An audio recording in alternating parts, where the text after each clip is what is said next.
isang maulang gabi, naghahanda ang isang bayarang mamamatay na nagngangalang Hyung-ok para sa panibagong misyon. Gaya ng nakasanayan ay mahinahon niyang isinuot ang kanyang guwantes at kapote bago pinatugtog ang paborito niyang kanta sa radyo. Ilang sandali pa ay lumitaw ang target na negosyante. Mabilis siyang lumapit at walang pag-aalinlangang isinaksak ang kutsilyo sa tiyan nito. Bumagsak agad ang biktima, kaya isiniksik niya ang bangkay sa loob ng isang maleta at iniwan. Iyon sa gilid ng kalsada, maya-maya ay may misteryosong taong dumating at tahimik na kinuha ang maleta. Kinabukasan, sa isang maliit at maruming inuupahang silid, isang binatang walang trabaho na si Jae-sung ang handa ng tapusin ang sariling buhay. Bago niya gawin iyon ay sinunog muna niya ang lahat ng kanyang pagkakakilanlan pati mga personal na litrato. Matagal na siyang nabigo bilang ekstra sa mga palabas at unti-unting nilamon ng utang kaya nawalan na siya ng pag-asang mabuhay. Ngunit bago pa niya maisakatuparan ang kanyang balak ay dumating ang landlady at galit na sinisingil ang ilang. Buwang hindi niya nabayarang upa, binalaan siyang mapapaalis na siya kapag wala pa ring maibigay sa loob ng ilang araw. Pagkaalis nito ay muli sana niyang itutuloy ang kanyang plano pero bigla siyang napaisip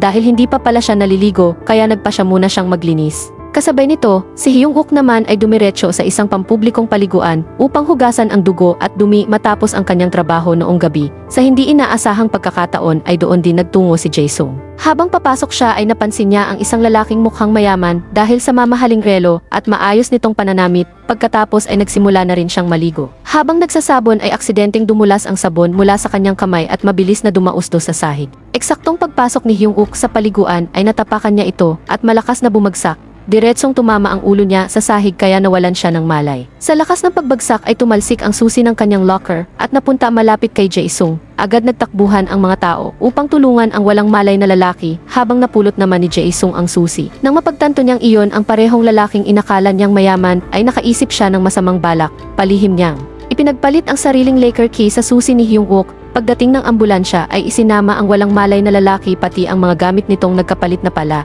Nang tuluyan silang umalis ay agad binuksan ni Jae-sung ang locker. Laking gulat niya nang makita ang mamahaling damit, mamahaling relo at pitakang puno ng salapi. Sa isang simpleng pagpapalit ng susi ay tuluyang nagbago ang takbo ng kanyang buhay. Dahil sa perang nakuha niya ay agad niyang binayaran ang lahat ng atrasadong renta sa landlady. Habang sinusuri ang mga gamit ay may nakita siyang susi ng sasakyan sa bulsa ng jacket. Nang pindutin niya ito ay tumunog ang kotse kaya hindi siya makapaniwalang siya na ngayon ang nagmamaneho nito. Halos magdamag ay nagmistula siyang bagong yaman dahil walang pag-aalinlangan niyang binayaran ang lahat ng taong nautangan niya noon. Pagkatapos ay hinanap niya ang babaeng matagal niyang minahal upang bayaran din ang utang niya rito at ipakitang maayos na ang kanyang buhay. Ngunit sa halip na humanga ang babae ay sinabi nitong malapit na siyang ikasal. Labis iyong ikinasakit ni Jae-sung kaya tuluyan na niyang binitawan ang kanyang nararamdaman. Dahil doon ay bigla niyang naisip na wala ring saysay ang perang ninakaw niya. Nakonsensya siya kaya nagpa siyang isauli ang lahat ng gamit kay Hyung-ok na nagpapagaling pa sa ospital.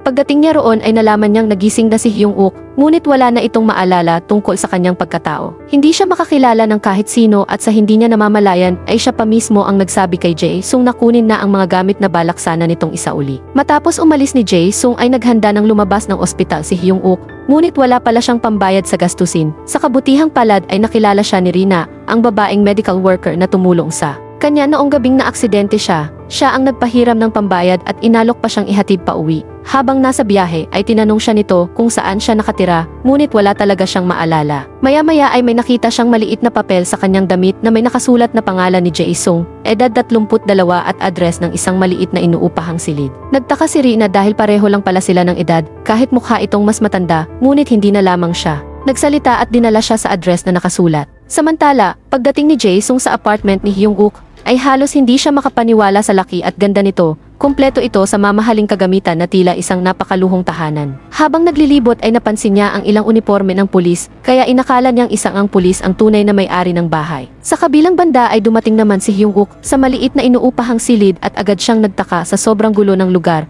Pakiramdam niya ay hindi iyon ang klase ng tahanan. Babagay sa kanya, sinubukan niyang maghanap ng anumang makatutulong upang maibalik ang kanyang alaala, ngunit wala siyang nakita kundi mga sunog na litrato at mga dokumentong pagkakakilanlan. Doon niya napagtantong tila may balak ang dating nakatira roon na tuluyang burahin ang sariling pagkatao. Napailing na lamang si Rina at inisip na marahil ay dumaraan ito sa matinding problema bago nawala ang alaala. Kalaunan ay umalis din siya at umaasang balang araw ay maaalala ni Hyung-ok ang lahat upang mabayaran ang perang ipinahiram niya. Samantala, Kahit napapalibutan na si Jae-sung ng karangyaan ay hindi pa rin siya mapalagay. Habang nanonood siya ng telebisyon ay napansin niyang lahat ng channel ay nagpapakita ng iisang CCTV footage ng isang babaeng mahilig mag-yoga. Paulit-ulit lamang itong ipinapakita kaya lalo siyang kinabahan. Kinaumagahan ay sinimulan ni Hyung-wook ang paghahanap sa kanyang nakaraan. Kumatok siya sa bawat pinto ng inuupahang gusali umaasang may makakakilala sa kanya, ngunit karamihan ay hindi man lang nagbukas dahil inakalang isa lamang siyang ahente. May isang lalaking nagbukas, ngunit ibang wika ang ginagamit kaya wala rin siyang napala. Hindi pa rin siya sumuko at nang may makita siyang isa pang lalaking palabas ng gusali ay inakala niyang kapitbahay ito. Hindi niya alam na isa pala itong siga na bibisita lamang sa nobya nito. Nainis ang lalaki kaya bigla siyang sinugod. Sa mismong sandaling iyon ay kusang gumalaw ang katawan ni Hyung-wook at napabagsak niya ang kalaban ng walang kahirap-hirap. Siya mismo ay nagulat sa sariling husay sa pakikipaglaban dahil wala siyang maalalang natutunan niya iyon, lalo lamang siyang nalito sa tunay niyang pagkatao. Habang si Jae-sung naman ay nahuli ng gising dahil sa sobrang pagkain noong nakaraang gabi, muli niyang nakita sa telebisyon ang babaeng mahilig mag-yoga mula sa CCTV. Ngunit sa pagkakataong ito ay mas nakakatakot ang kanyang nasaksihan dahil tila sinasaksak ng babae ang sarili niyang tiyan.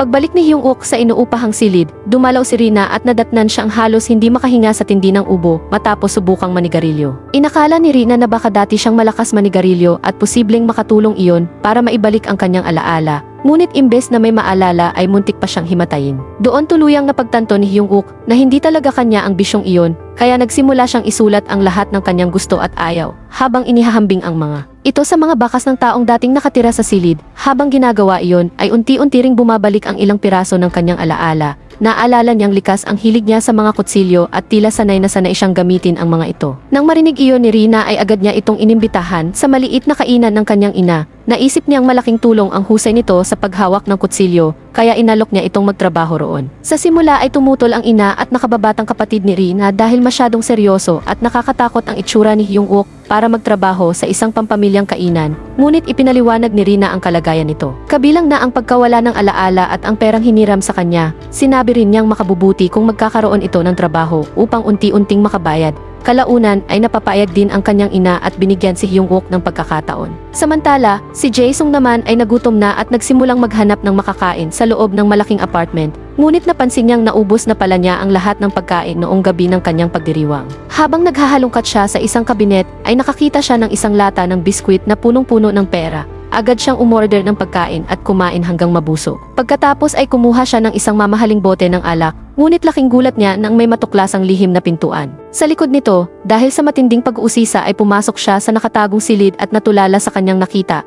Naroon ang napakaraming kutsilyo, iba't ibang pasaporte na may magkakaibang pangalan, isang police badge at makapal na koleksyon ng mga artikulo tungkol sa babaeng madalas niyang nakikita sa CCTV na si Yeonju. Ayon sa mga dokumento, isa itong mahalagang testigo sa isang malaking kaso ng katiwalian sa kumpanyang kanyang pinagtatrabahuhan, nakasaad din na ilang matataas na opisyal. Ang pinaghihinalaang sangkot sa iskandalo, higit sa lahat ay iniulat na nawawala si Yeonju kasama ang isang flash drive na naglalaman ng matitibay na ebidensya laban sa mga ito. Agad na naisip ni Jae-sung na nasa matinding panganib ang babae dahil siya lamang ang maaaring maglantad sa buong katiwalian. Dahil dito ay nabuo sa isip niya ang maling paniniwalang si Hyung-wook ay isang pulis na inatasang protektahan ang mahalagang testigo. Dahil sa ideyang iyon ay nagpasya siyang magpanggap bilang si Hyung-wook. Nagsuot siya ng uniforme ng delivery rider at kumatok sa iba't ibang apartment upang maghanap ng impormasyon, ngunit wala siyang nakuha. Nang makauwi siya ay nakarinig siya ng kaguluhan sa itaas ng gusali, kaya agad niya itong sinundan. Doon niya unang nakaharap ng personal si Yeonju at agad niyang ipinakilala ang sarili bilang bagong kapitbahay. Habang nangyayari iyon ay unti-unti namang nagbabago ang buhay ni Hyung-wook sa maliit na kainan. Sa unang araw pa lamang niya ay humanga na ang mga customer sa bilis ng kanyang paghiwa at husay sa pagluluto, kaya dumami ang mga taong kumakain doon. Matapos ang mahabang araw ay pinuntahan siya ni Rina sa inuupahang silid at ipinaalam na matatanggap niya ang unang sahod sa ika-25 ng buwan bago ito umalis. Nanatili sa isip ni Hyung-wook ang petsang iyon, kaya sinilip niya ang kalendaryo sa silid at napansin ang isang sulat kamay na paalala. Nakasulat doon na may nakatakdang meeting sa istasyon sa ika-24. Kinabukasan ay nagpaalam muna siya sa trabaho at nagtungo sa naturang istasyon. Pagdating niya ay may isang travel bus na nagsusuri ng listahan ng mga pasahero. Laking gulat niya nang marinig ang pangalang Jae-sung na tinatawag. Dahil iyon din ang pangalang nakasulat sa papel na nasa kanya, ay sumama siya sa grupo kahit hindi niya alam ang tunay na dahilan. Dinala sila ng biyahe sa Yangsuri kung saan niya na lamang pawang mga background actor pala ang sakay na pupunta sa shooting ng isang drama. Dahil nakalista si Jae Sung bilang stunt performer ay napilitan si Hyung-wook na pumalit sa trabaho nito bilang extra. Dahil wala siyang alam sa pag-arte ay paulit-ulit siyang napapagalitan ng direktor. Matapos ang shooting ay pumila ang lahat upang kunin ang kanilang bayad. Habang kinukuha niya ang sahod ay nakiusap siya sa assistant director na makita ang personal records ng mga artista. Doon niya nakita ang address ng bahay ng mga magulang ni Jae Sung kaya agad siyang nagtungo roon. Pagdating niya ay natuklasan niyang isa lamang pala itong maliit na barberya. Nadatnan niya ang may-ari na abala sa paggugupit ng isang customer, kaya tahimik lamang siyang naupo at naghintay. Habang nagkukwentuhan ang barbero at ang kanyang customer ay napunta ang usapan sa anak nitong si Jae Sung. Malungkot nitong ikinuwento kung gaano kahirap ang pinagdaanan ng kanyang anak at kung paanong wala pa ring nararating ang pangarap nitong maging artista. Habang nakikinig si Hyung-wook ay tila may mabigat na damdaming bumalot sa kanyang dibdib. Dahil naniniwala siyang siya si Jae Sung ay labis siyang naapektuhan ng bawat salitang narinig. Tahimik siyang umalis sa barberya at nangakong gagawin ang lahat upang maging matagumpay na artista at maipagmalaki siya ng taong inaakala niyang sariling ama. Samantala, mas lalo namang napapalapit si Jae Sung kay Yeonju habang lumilipas ang mga araw. Palihim niya itong sinundan hanggang sa ospital kung saan binisita nito ang kanyang ina. Ngunit paglabas pa lamang ng babae ay agad na siyang pinaghahanap at hinahabol ng mga tauhan ng kanyang amo. Muntik na siyang mahuli, ngunit dumating si Jae Sung sa tamang oras at itinago siya sa parking area, kaya nakaligtas siya sa panganib. Nang gabing iyon ay bumalik si Hyung-wook sa kainan upang kunin ang kanyang sahod. Nag-aalala si Rina dahil buong araw niya itong hindi makontak. Doon ikinuwento ni Hyung-wook ang lahat ng nangyari at sinabi niyang unti-unti na niyang natutuklasan ang kanyang pagkatao at naniniwala siyang isa lamang siyang struggling background actor. Labis na nagulat ang pamilya ni Rina at hindi nila alam kung paniniwalaan ba ang kanyang kwento. Samantala, ipinagpatuloy naman ni Jae Sung ang palihim na pagmamasid kay Yeonju gamit ang CCTV. Napansin niyang nag-iimpak ito ng maleta na tila may balak ng umalis ng matagal. Sinundan niya ang babae at nakita itong naghihintay mag-isa sa isang tahimik na kalsada, ngunit walang sinumang dumating. Matapos ang matagal na paghihintay ay umuwi si Yeonju at binago ang nakasulat sa kanyang kalendaryo. Nabigo ang nakatakdang pagkikita sa ika-25, kaya inilipat niya ito sa ikalawa ng susunod na buwan. Kinabukasan ay mas naging determinado si Hyung-wook na magtagumpay. Dahil nais niyang ipagmalaki siya ng pamilyang inaakala niyang kanya, ay buong sipag siyang nagsimulang magsanay sa pag-arte. Kasabay nito ay patuloy namang gumagawa si Jae Sung ng paraan upang mas mapalapit kay Yeonju. Hindi nagtagal ay muli na namang tinawagan si Hyung-wook para sumali sa isa pang Korean drama na tungkol naman sa mga gangster. Agad napansin ng direktor ang likas niyang husay sa pakikipaglaban kaya hindi na ito nagdalawang isip na kunin siya bilang kanang kamay ng pangunahing karakter. Dumating ang ikalawa ng buwan, ang araw na matagal nang hinihintay ni Yeonju. Muli siyang nagtungo sa parehong tahimik na kalsada at naghintay gaya ng dati.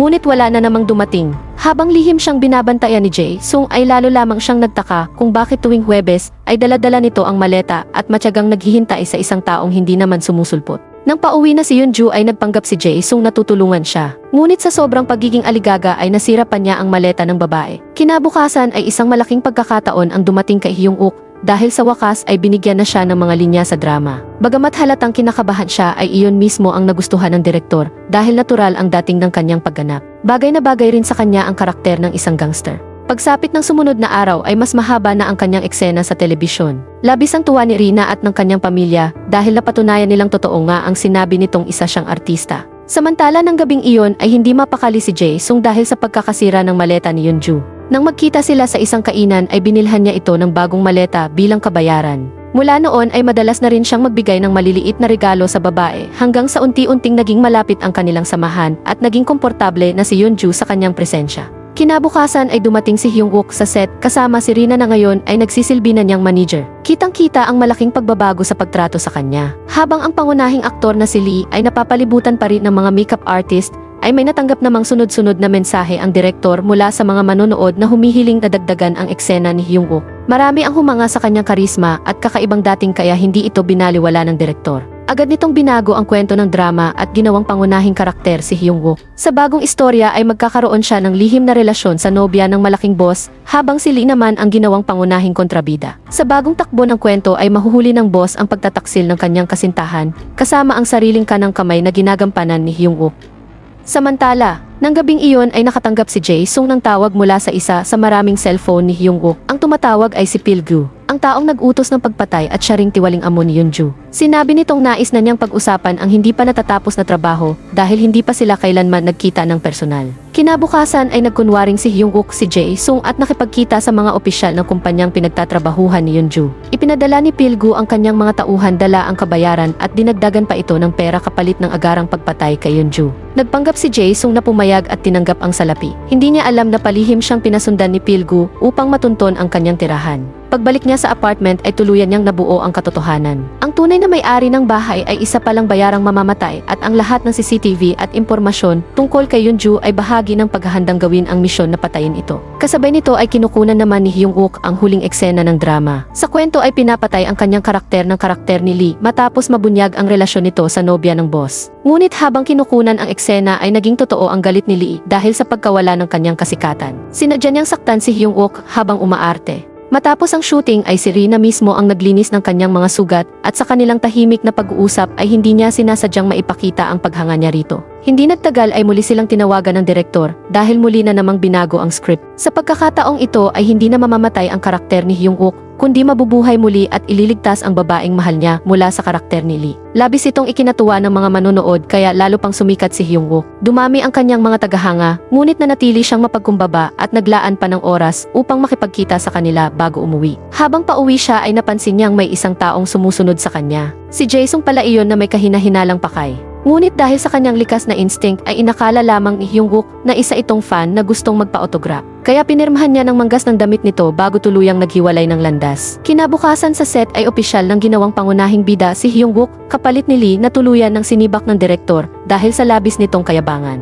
Samantala napagtanto naman ni Jae-sung na wala siyang pag-asang talunin si Hyung-wook kung haharap siya rito ng direkta. Sa halip na lumaban ay nagpa siya siyang tumakas. Inubos niya ang lahat ng perang naiwan sa apartment ni Hyung-wook at lumipat sa ibang inuupahang tirahan upang walang makasunod sa kanya. Sa kabilang banda ay may bago namang hamon na kinaharap si Hyung-wook bilang pangunahing bida. Hindi na ito tungkol sa mga eksena ng aksyon, kundi sa mga romantikong tagpo. Kinakailangan niyang gumanap sa mga emosyonal at masiselang eksena kasama ang kanyang kaparehang artista, ngunit dahil wala siyang karanasan sa ganitong klase ng pag-arte, ay paulit-ulit na pumapalpak ang shooting. Napilitan ng direktor na ihinto muna ang trabaho at pinayuhan siyang unawain muna ang tunay na damdamin ng kanyang karakter. Nang gabing iyon, habang naghahapunan sila sa inuupahang silid ay ikinuwento ni Hyung-wook kay Rina ang kanyang problema, lalo na ang nalalapit na intimate scene kinabukasan. Dahil nahihiya siya ay nakiusap siyang tulungan siya nitong mag-practice na parang ito ang kanyang kaparehang artista. Una ay tumanggi si Rina ngunit habang inihatid siya pa uwi ay bigla rin itong pumayag. Sa isang tahimik na eskinita ay magkasama nilang isinagawa ang kanilang rehearsal. Dahil sa simpleng ensayo na iyon ay naging natural ang pagganap ni Hyung-wook kinabukasan. Samantala ay muling bumaling ang kwento kay Yunju na dala pa rin ang flash drive na naglalaman ng ebidensya laban sa kanyang tiwaling amo. Dahil Huwebes na naman ay muli siyang nag-empake at nagtungo sa pamilyar na lugar kung saan siya laging naghihintay. Sa pagkakataong iyon ay nilapitan na siya ni Jae-sung at pinakiusapang huwag nang bumalik pa roon dahil nasa panganib ang kanyang buhay. Nagpanggap siyang isang pulis at nangakong poprotektahan siya anuman ang mangyari. Nang gabing iyon ay niyakap niya si Yunju nang hindi nila alam na pinagmamasdan sila ng mga tauhan ni Pilgu. Lihim silang kinuhanan ng litrato at agad itong ipinadala sa kanilang amo. Nang makita ni Pilgu ang mga larawan ay nagitngit ito sa galit dahil ang bayarang mamamatay na inupahan niya ay tila napapalapit pa sa mismong babaeng ipinapapatay niya. Dahil dito ay agad niyang iniutos sa kanyang mga tauhan na humanap ng iba pang mamamatay tao upang ipapatay na pareho sina Jae-sung at Yunju. Walang inaksayang oras ang apat niyang tauhan at nagsimulang makipag-ugnayan sa lahat ng killer na kanilang kilala. Kinabukasan naman sa kainan ay hindi maitago ni Rina ang bahagyang pagsiselos matapos mapanood ang halikang eksena ni Hyung-wook kasama ang kanyang leading lady. Kahit pilit niya itong ikinukubli ay napansin agad ni Hyung-wook ang kanyang nararamdaman. Upang mawala ang bigat ng sitwasyon ay niyaya niya ang buong pamilya ni Rina na magbakasyon sa kabundukan. Masaya silang nagpalipas ng oras doon bago tuluyang bumiyahe pa uwi. Ngunit habang malakas ang buhos ng ulan at nakahinto sila sa isang traffic light, ay biglang tumugtog sa radyo ang isang kantang tila pamilyar kay Hyung-wook. Ang kantang iyon ang parehong musika na palaging pinapatugtog ni Hyung-wook noong isa pa siyang bayarang mamamatay. Sa mismong sandaling marinig niya ito ay biglang bumuhos ang lahat ng nawalang alaala. Isa-isang bumalik sa kanyang isipan ang buong nakaraan, kabilang na ang hindi pa natatapos na misyon na patayin si Yunju. Pagdating niya sa bahay ay tahimik siyang bumalik sa kanyang apartment at nadatnang magulo ang buong lugar. Agad niyang sinuri ang mga CCTV recording at doon niya natuklasan ang buong katotohanan. Ang taong matagal nang nagpapanggap na siya ay walang iba kundi si Jae-sung. Bilang isang bihasang profesional ay hindi siya nagpadaig sa emosyon. Ginamit niya ang GPS history ng kanyang sasakyan na madalas gamitin ni Jae-sung at mabilis niyang natunton ang bagong kinaroroonan nito. Hindi nagtagal ay natagpuan niya sina Jae-sung at Yeonju na magkasamang naninirahan sa bago nilang apartment. Ngunit sa halip na agad silang saktan ay si Yeonju ang pinagalitan niya dahil matagal na niya itong binalaan na huwag lalabas ng apartment alang-alang sa kaligtasan nito. Doon nabunyag na si Hyung-uk pala ang taong matagal nang hinihintay ni Yeonju tuwing Huwebes. Bawat linggo ay naghihintay lamang ito ng bagong utos mula sa kanya. Ngunit nang mawala ng alaala si Hyung-uk ay tuluyan silang nawalan ng komunikasyon. Nang mapagtanto niyang lumala na ang sitwasyon ay agad niyang pinapaghanda si Yeonju dahil alam niyang natunton na ng mga tiwaling opisyal ang kanilang lokasyon. Sa pagkakataong iyon ay nalaman na rin ni Jae-sung ang tunay na katotohanan. Hindi pala isang walang pusong mamamatay si Hyung-wook. Ang pagiging hitman nito ay isa lamang palang takip sa tunay niyang misyon. Sa likod ng lahat ay isa siyang taong nagbibigay ng pangalawang pagkakataon sa mga target na maaari pang mailigtas. Hindi siya pumapatay kung may ibang paraan pa. Sa halip ay tinutulungan niyang maglaho ang mga ito sa pamamagitan ng pagpapalit ng kanilang pagkakakilanlan at pagpapanggap na patay na sila. Ganoon din ang orihinal na plano para kay Yeonju. Matagal na niya itong tinuruan kung paano pekin ang sariling kamatayan upang malinlang ang mga taong gustong pumatay sa kanya. Ngunit dahil sa lahat ng nangyari ay kinailangan na niyang isama si Jae-sung sa kanilang bagong plano. Bago sila kumilos ay pinaalalahanan muna niya ito na may isang ama pa ring naghihintay na maipagmalaki ang kanyang anak. Kinabukasan ay maingat na inihanda ng tatlo ang isang palabas sa loob ng abandonadong gusali. Isang eksenang kailangang personal na masaksihan ni Pilgu. Nang gabing iyon, bago tuluyang simulan ang plano ay biglang dumating si Rina sa inuupahang silid. Agad niyang naramdaman na nagbago na si Hyung-wook. Inamin nitong bumalik na ang lahat ng kanyang alaala at malinaw niyang sinabi na ayaw niyang madamay si Rina o malaman nito ang kanyang tunay na pagkatao. Labis iyong ikinasakit ni Rina kaya tahimik siyang umalis.